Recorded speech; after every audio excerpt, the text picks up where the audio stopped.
Hello friends, welcome back to our YouTube channel. Today I am Ashwini Garg. Today I will discuss about the topic of the class 12 business studies, financial management, financial decision and financial planning, unit 9 of our business studies book.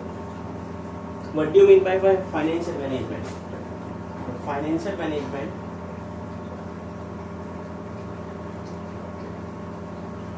refers to that branch of management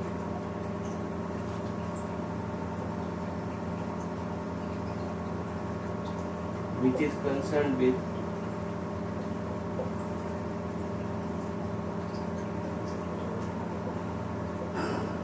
effective utilization of money and acquisition of money.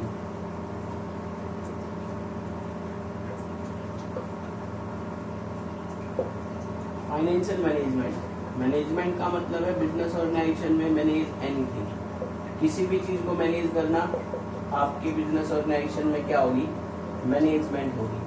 किसी भी चीज को अगर हम manage करना चाह रहे हैं तो बिजनेस ऑर्गेनाइजेशन में उसको क्या बोला जाता है, मैनेजमेंट। लेकिन यहाँ पर फाइनेंशियल मैनेजमेंट की बात आ रही है तो बिजनेस ऑर्गेनाइजेशन के अंदर जितने भी हमारे फंड्स हैं, जितनी भी हमारी मनी की रिक्वायरमेंट है, उन सभी चीज को मैनेज करना, उसको हम क्या बोलते हैं, financial management. It refers to that branch of management, ये आपकी मैनेजमेंट की वो ब्रांच है which is concern with effective utilization and acquisition of money, कि हमें क्या करना है, जितनी भी मनी की रिक्वायरमेंट है उस मनी को हमें इकट्ठा करना है एंड यूटिलाइजेशन ऑफ मनी, और उस मनी को हमें यूज करना है कि हमारा जितना भी फाइनेंस था उस फाइनेंस को हम किस तरीके से यूज करेंगे। तो financial management it refers to that branch of management which is concern with effective acquisition and utilization of money. आपकी फाइनेंशियल मैनेजमेंट से रिलेटेड कभी भी बिजनेस ऑर्गेनाइजेशन में आपका जो फाइनेंस मैनेजर है उसे फाइनेंशियल मैनेजमेंट करनी है। फाइनेंशियल मैनेजमेंट करने का काम जो है बिजनेस ऑर्गेनाइजेशन में कौन करता है, फाइनेंस मैनेजर। फाइनेंस मैनेजर कभी भी आपकी फाइनेंशियल मैनेजमेंट करता है तो उसके माइंड में हमेशा 3 क्वेश्चंस आते हैं कि बिजनेस ऑर्गेनाइजेशन में फाइनेंस को कैसे मैनेज किया जाए, या बिजनेस ऑर्गेनाइजेशन में जो भी हमें फंड चाहिए उस फंड का यूटिलाइजेशन कैसे होगा, वो फंड कहाँ से आएगा, उसके बारे में हमें डिसाइड करना। वो सारा आपका किस में आता है, फाइनेंशियल मैनेजमेंट में। तो फाइनेंशियल मैनेजमेंट में आपका फाइनेंशियल मैनेजर सबसे पहले ये डिसाइड करता है how much funds will be required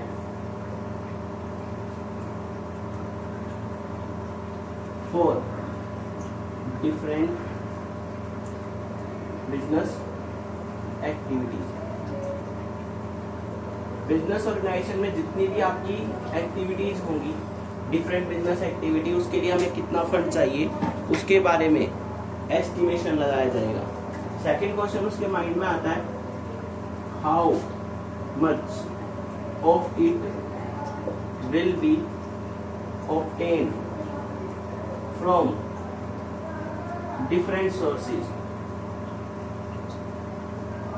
जितने भी आपके बिजनेस ऑर्गेनाइजेशन के अंदर सोर्सेज हैं, जितना भी हमें फंड चाहिए वो फंड हम किन किन रिसोर्सेज से, किन किन सोर्सेज से उसको कलेक्ट करेंगे, वो सेकंड क्वेश्चन आएगा। And third one is how will the profit earn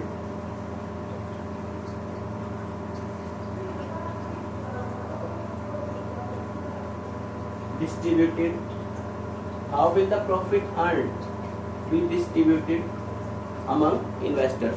जितना भी हमने प्रॉफिट अर्न किया है वो कैसे डिवाइड किया जाएगा। तो एक फाइनेंस मैनेजर के माइंड में हमेशा 3 क्वेश्चन आते हैं, how much finance will be required, हमें कितना फंड चाहिए, how much of it will be obtain from different sources, उसको हम किन सोर्सेज से ऑब्टेन करेंगे, इकट्ठा करेंगे, and how will the profit earn from different financial activity, different business activity will be distributed, उसको किस तरह से डिस्ट्रीब्यूट किया जाएगा। वो सारी एक्टिविटी हमारी फाइनेंशियल डिसीजन से रिलेटेड या फाइनेंशियल मैनेजमेंट से रिलेटेड है। How much fund will be obtain, how much of it will be obtained from different sources, how much fund will be required, and how much will be the profit will be distributed. इन तीनों question का answer एक ही है, financial management. Financial management, I already explained, it refers to that branch of management which is concerned with effective acquisition and utilization of money. I hope it's clear to you. Now,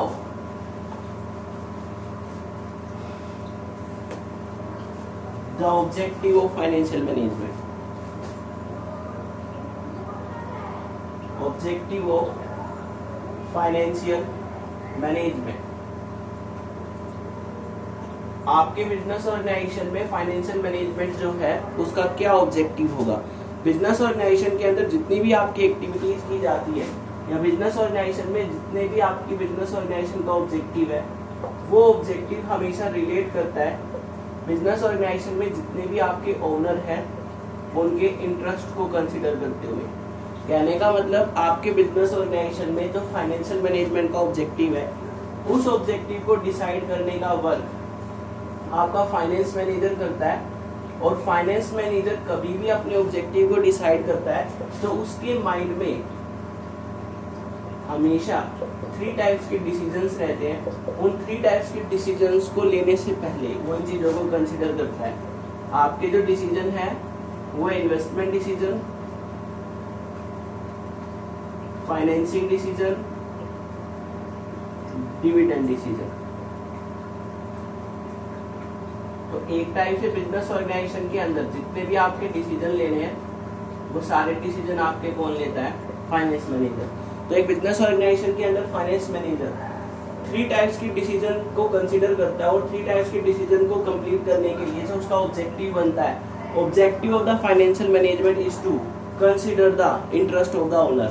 तो आपका जो objective of financial management बनता है वो बनता है maximization of the wealth of the shareholder. जो भी आपके शेयर होल्डर्स हैं उन शेयर होल्डर्स की वेल्थ क्या हो जाए? आपकी मैक्सिमम हो जाए। ये आपका ऑब्जेक्टिव बनता है, objective of the financial management. तो आपका जो ऑब्जेक्टिव है फाइनेंशियल मैनेजमेंट का उसको बोला गया है वेल्थ मैक्सिमाइजेशन। तो वेल्थ मैक्सिमाइजेशन क्या है उसके बारे में डिस्कस करेंगे। Wealth maximization according to this approach,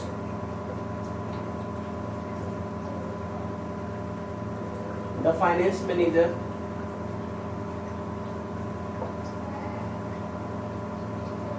also consider the owner interest for smooth running.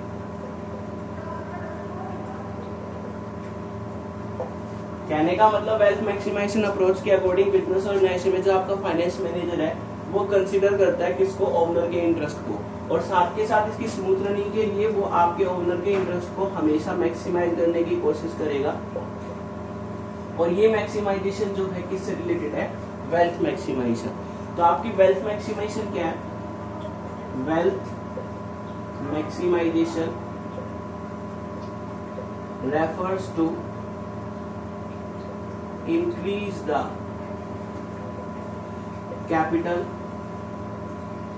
इसको wealth भी बोल सकते हैं। increase the capital wealth invested by the shareholders in the business। Wealth maximisation का मतलब क्या है? टू इंक्रीज द कैपिटल, जो भी हमारी कैपिटल इन्वेस्ट की गई है, and the wealth invested by the shareholders in the business. उसने बिजनेस में जितनी भी अमाउंट इन्वेस्ट की है उसको इंक्रीज करना, उसको बोला जाता है वेल्थ मैक्सिमाइजेशन। तो कहने का मतलब बिजनेस ऑर्गेनाइजेशन में आपका जो ऑब्जेक्टिव है, ऑब्जेक्टिव ऑफ फाइनेंशियल मैनेजमेंट, उस ऑब्जेक्टिव को क्या बोला गया है? Wealth maximisation. वेल्थ मैक्सिमाइजेशन कैसे होगी? Increase the market value of share,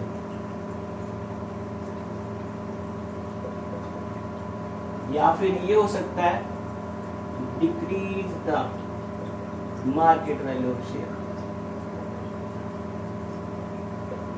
market में 2 ही ट्रेड होते हैं कि कभी भी किसी भी पर्टिकुलर पर्सन ने आपके बिजनेस में शेयर्स में इन्वेस्टमेंट की है तो उस शेयर होल्डर की या तो market value of share increase होगी या market value of share decrease होगी। Any time when the market value of the share will increase, कभी भी market value of share increase होगी तो उसको बोला जाता है appreciating the wealth of the shareholder. कहने का मतलब जब भी मार्केट में आपके शेयर्स की वैल्यू घटती है तो उस केस में आपके शेयर होल्डर्स की वेल्थ इंक्रीज होगी, क्योंकि मार्केट वैल्यू ऑफ शेयर बढ़ते ही उसने जितनी भी इन्वेस्टमेंट कर रखी है, जितने भी नंबर ऑफ शेयर्स है उसके अकॉर्डिंग उसकी वेल्थ जो है वो इंक्रीज हो जाएगी। ऐसे ही केस आता है decrease the market value of share. अगर market value of share decrease होगा तो उसकी जो वेल्थ है, वेल्थ भी क्या हो जाएगी, डिक्रीज हो जाएगी। कहने का मतलब आपकी मार्केट वैल्यू ऑफ शेयर जैसे ही प्राइस ऑफ द शेयर आपके डिक्लाइन होंगे वैसे ही wealth of the shareholder क्या हो जाएगी, डिक्लाइन हो जाएगी। तो आपके बिजनेस ऑर्गेनाइजेशन में किसी भी शेयर होल्डर की वेल्थ को अगर हमें कैलकुलेशन करना है तो उस वेल्थ को कैलकुलेशन करने के लिए हमारे पास एक पर्टिकुलर फॉर्मूला है, वेल्थ शेयर होल्डर्स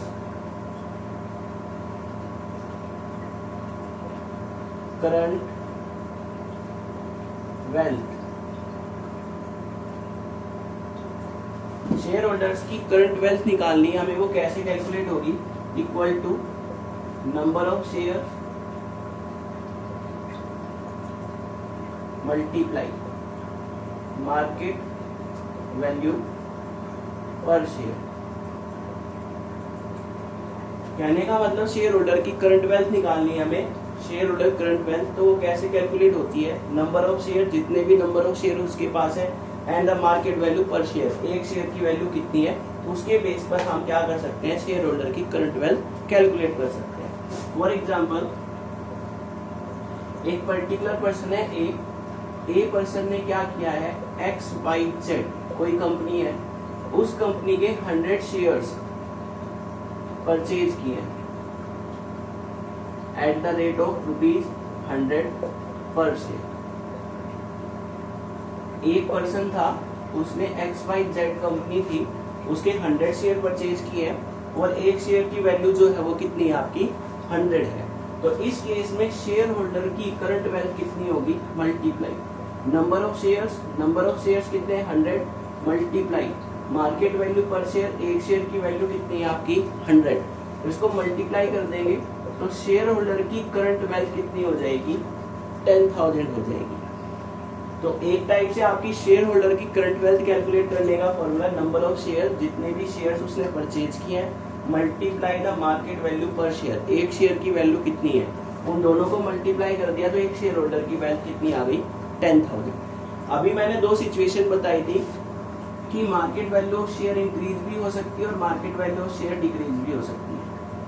अगर मार्केट वैल्यू ऑफ शेयर आपकी क्या हो जाए, ₹120, या फिर आपकी market value of share decrease भी हो सकती है, मार्केट वैल्यू ऑफ शेयर कितनी हो जाए आपकी, 80, मीन्स 100 रुपीज पर शेयर पर उसने परचेज किया था, हो सकता है कि उसके एक शेयर की वैल्यू 120 भी हो जाए, हो सकता है एक शेयर की वैल्यू कितनी हो जाए, 80 रुपीज हो जाए। तो उसका क्या इफेक्ट पड़ेगा वो देखिए। तो इस केस में क्या होगा, आपकी शेयर होल्डर जो ए पर्सन था उसकी वेल्थ कितनी थी, 10,000 rupees.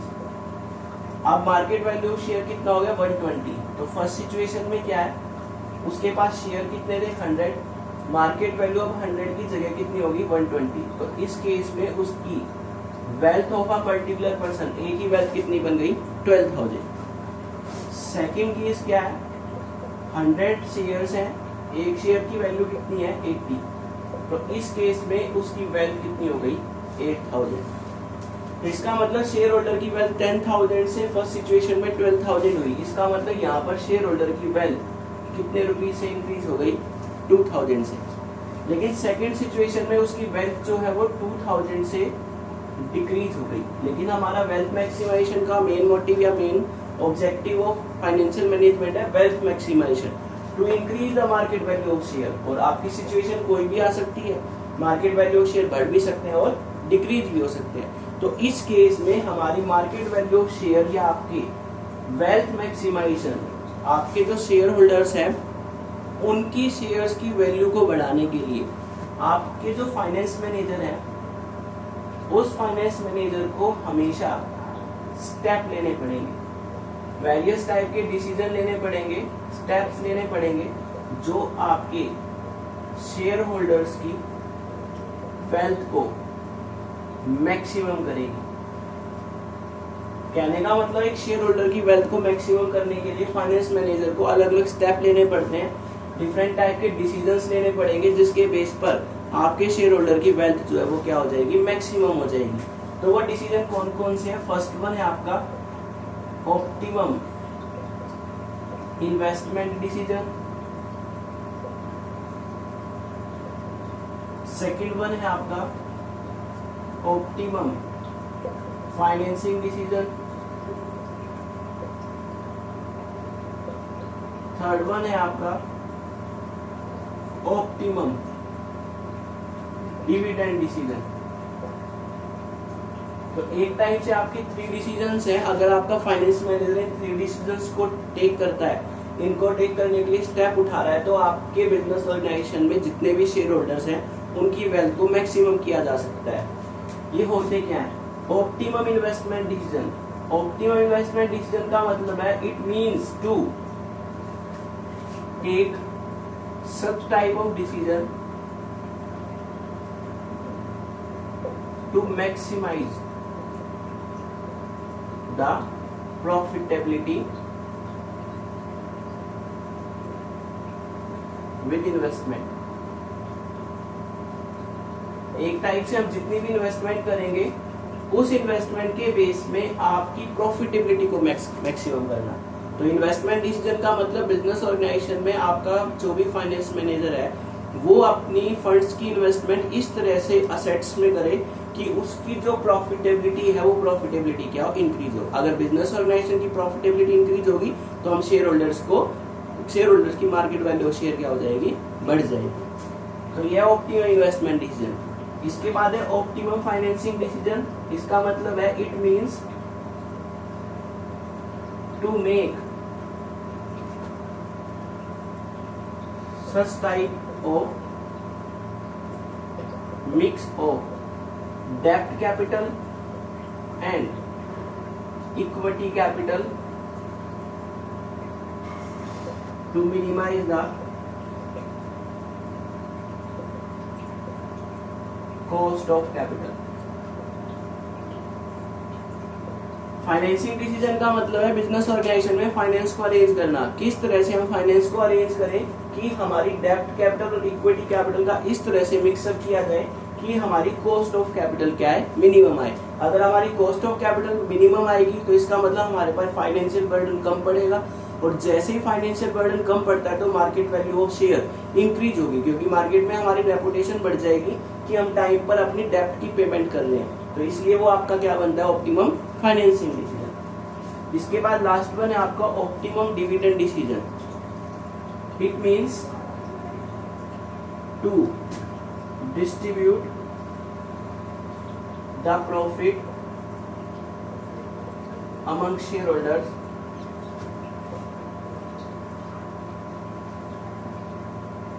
to satisfy them। Dividend decision का मतलब है कि बिजनेस ऑर्गेनाइजेशन के अंदर आपका जितना भी प्रॉफिट हुआ है उस प्रॉफिट को हम शेयर होल्डर्स में डिवाइड करेंगे कि वो सेटिस्फाई हो। सिर्फ प्रॉफिट को शेयर होल्डर्स को डिवाइड करना ही डिविडेंड डिसीजन नहीं है, साथ ही साथ हमें ये भी डिसाइड करना होता है how much profit will be kept